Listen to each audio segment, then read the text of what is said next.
All right, so I'm going to go over this in class on Tuesday, January 11th, but I want to make sure that you have access to this video when formatting your essay for APA.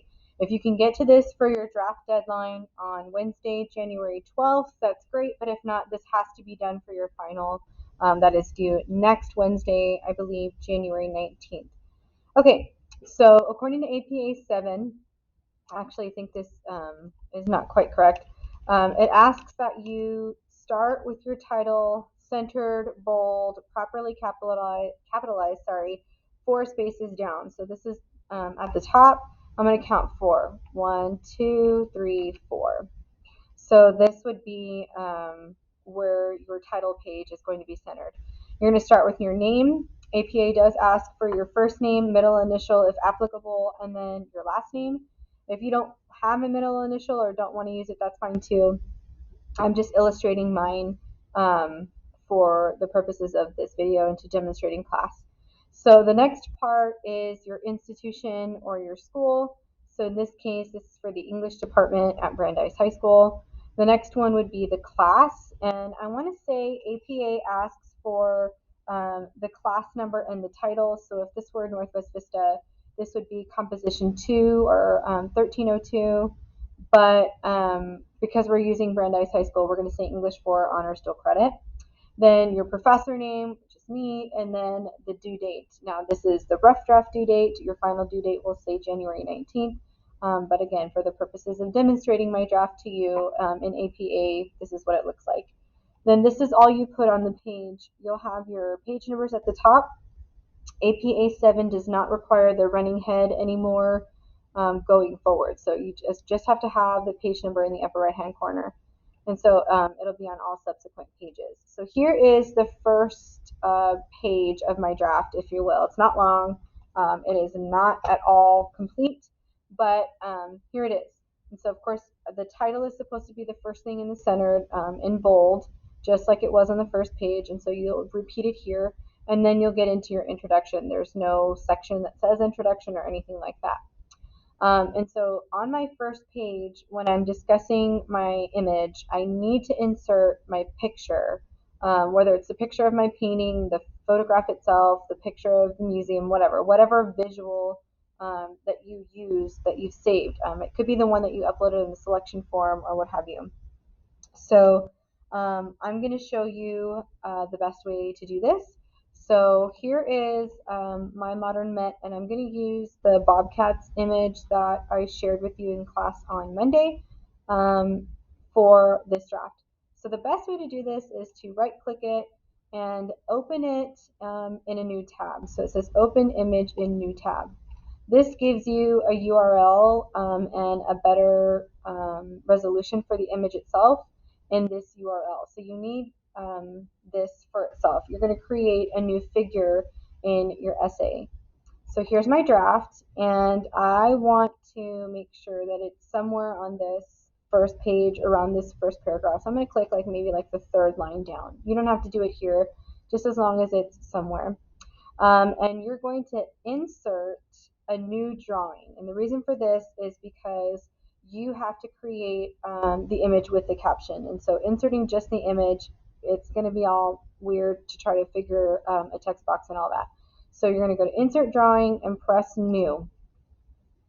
So once I'm here, I know that I need to have a text box at the top because APA says your caption has to be at the top. And I'm using Times New Roman, so I'm going to keep my fonts together. I'm using 12 point font. I might need to get it bigger depending on my image, so I'm going to just go with 16. So APA says the first image that you use, you need to start with figure 1, period. Okay? And then underneath that, you have to give the title or any descriptive information. And so this picture is actually called Bobcats. It's its actual title. And so here I'm going to italicize, where is it? I'm going to italicize Bobcats because that is the title, and then a period. Or actually I might just put by Mike Mayhew. because that is the title of the piece and that is the photographer. So that's really all the information I need. If you needed any sort of other description in there, like if it's a particular angle or something like that, you would put that here. Okay, so that's my text box for my caption. And now I need to insert the actual image. So I'm going to click on this icon right here. It looks like a little painting. It says image, and it will ask by URL. So I already have it copied, right? So this is the tab. I'm going to just copy it again for good measure, and I'm going to paste it here. So this is my image. I can preview it, and I'm going to select it. So this is already rather large. I'm probably going to resize it a little tiny bit and maybe move it a little bit further up to my caption. And I want to make sure this is all aligned because this has to be left centered. All right. And this, I forgot to mention, has to also be double spaced. So let me highlight this text and I'm going to go to my spacing and click on double. It's kind of what it was before, but I just want to make sure for good measure that it's double spaced. Okay, so here's my caption and my image, and that is an entire figure and how it's going to be used in my essay. So once I save it and close, it's going to post it right here. Now I probably need to resize this, and it's going to take up a lot of space. And again, my professor is going to know that I'm using a lot of space to kind of get to my page requirement, and that's not what's going to happen in this case. Okay, you need to make sure that you're very cognizant of how large your image is on the paper because you're still beholden to the page requirement.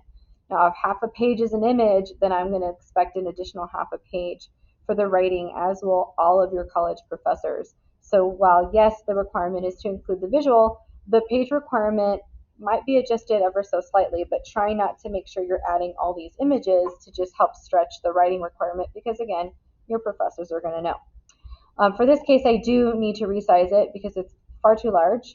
So I'm probably going to make it about halfway over to the side. If you can kind of see, this is about halfway through the entire paper. I feel like that's okay. And there's a lot of space that's left over here. So I'm going to click on wrap text, and that's going to bring all of this forward. Okay. And so it's probably best that you, at least on the first page, include one image.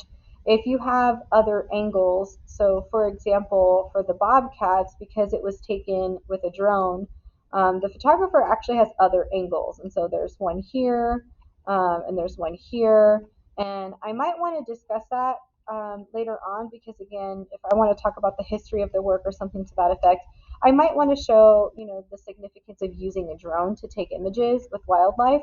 And so I might want to continue adding that in my draft later. And if that's the case, that's fine. I would just need to continue on with figure 2, so on and so forth.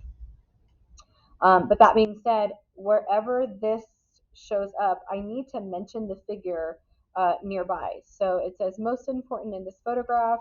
I might say as seen in figure 1 is the 3 bobcats in its center. These bobcats look like they're from the same litter. They're all the same size, the same look of kind of immaturity. They're a little bit younger, more fluffy, if you will, in their faces. The front cat, possibly the boldest or maybe the oldest, has a slight tilt, so on and so forth. And then if I'm talking about angles, if I'm talking about principles of photography, I can shift later on and bring in one of those images and then do the same thing where I insert a new drawing, I create a caption, I make sure everything is double spaced, all the font choices are the same, and then resize and wrap the text to make sure that I'm maximizing the amount of space and I'm not trying to just kind of extend the page, the writing on the page, because again, like it's going to be obvious if you're trying to do that. Just make sure that the top 3 things again when creating a figure are that you italicize the description information, that you keep going with the figures. So your first image is figure 1,